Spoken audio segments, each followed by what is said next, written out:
Hello, I'm WBZ-TV meteorologist Barry Burbank. I have your forecast for this Monday night and the next several days. Going to be typical July weather coming up.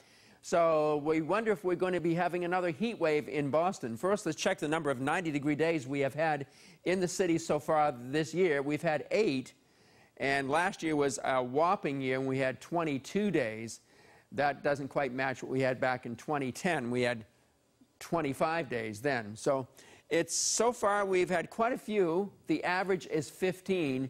We're probably going to be close to the average by the time we're through this. I was forecasting 14 back in May when I came out with the summer forecast. Well, let's see if there's a chance of any heat waves. I do know that we've had 2 heat waves already this year. The last one was in June 11th and 13th. The first one we had was May 17th and 19th this year, and that was the second earliest heat wave on record. Then we go back to last year. For our heat wave last year, there was only one heat wave, and it was 6 days long between July 21st and 26th. That was a hot one. And typically, on average, we do get the hottest weather between July 20th and 25th here in the Boston area. Then we didn't have any heat waves in 2014, but we had 2 in 2015, but we didn't get those heat waves until August and September. So is there a chance we'll have one coming up this week? Well, we know the temperatures today did get up to the 80s everywhere. In fact, this is almost a carbon copy map of what we had yesterday. Maybe a degree or 2 difference in some locations. Coolest on the Cape, 70s near 80 there. Coolest place of all, of course, being Nantucket. Hottest place right up here northwest of Boston. That's the typical heat zone right in here. Northwest of Boston, many areas get closer and closer to the 90-degree mark. And that was almost what happened yesterday. The high temperatures tomorrow will be almost the same as they were today. Pretty much in the upper 80s to almost 90 degrees farther northwest. Along the coast, closer to 80 to 82. Across the country, it's going to be heating up in the middle part of the nation, a lot of mid-90s there. So a typical July map across the entire country. We do have a wavy weather front off to the northwest. This is sort of going to lose its identity, but currently producing some fairly strong thunderstorms in New York, and some of them moving into Vermont. Now, this action is actually going to completely fizzle by the time it gets to Boston. It slowly moves eastward. Watch the timestamp here, 11:30 this evening. We still get a few dying showers, maybe an isolated rumble of thunder, but it's way back in here in the Connecticut River Valley. That's about as far east as it's going to get. Then it's gone overnight tonight. Meantime, tonight, a lot of low cloudiness and fog is going to overspread, especially southeastern Massachusetts.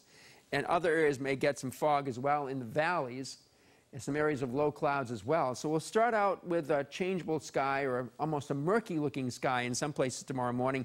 But if there's low cloudiness where you are, it should burn off, the sun should go to work, and perhaps create a few scattered showers or thunderstorms in the afternoon. But the support is lacking tomorrow. Even though we have a weakening boundary coming into the area, it doesn't look like much of any parameters available to kick off any widespread showers or storms, or certainly nothing should be severe tomorrow if they do develop. So that's it. Then we have the same old thing coming up on Wednesday. Low clouds and fog will be around Wednesday morning, then it'll burn off to maybe a few isolated showers or storms. The dew point trend over the next few days is going to be mostly in the upper 60s, and that's right in the high zone, bordering on oppressive when it gets over 70. At times the dew points may reach or gradually exceed slightly exceeds 70 degrees, and that would put us in the oppressive zone.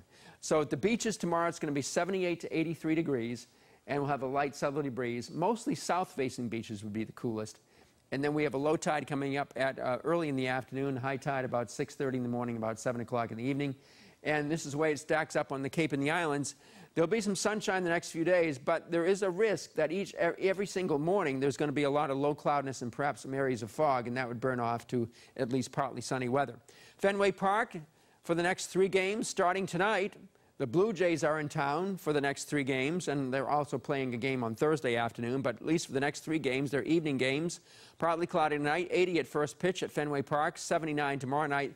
When there might be an isolated shower or storm, just a slight chance of that, then muggy weather will continue on Wednesday. So looking ahead for several days, there is a shot there could be some temperatures in some communities making it a heat wave for 3 consecutive days of 90 or higher. It may not happen in Boston because of the sea breeze, which may fluctuate, so it may prevent it from getting to 90 at Logan Airport all 3 days, but we'll go for at least 1 day in Boston. And then the next weekend, the outlook is uncertain. Right now, there's mixed signals on exactly what's going to be happening.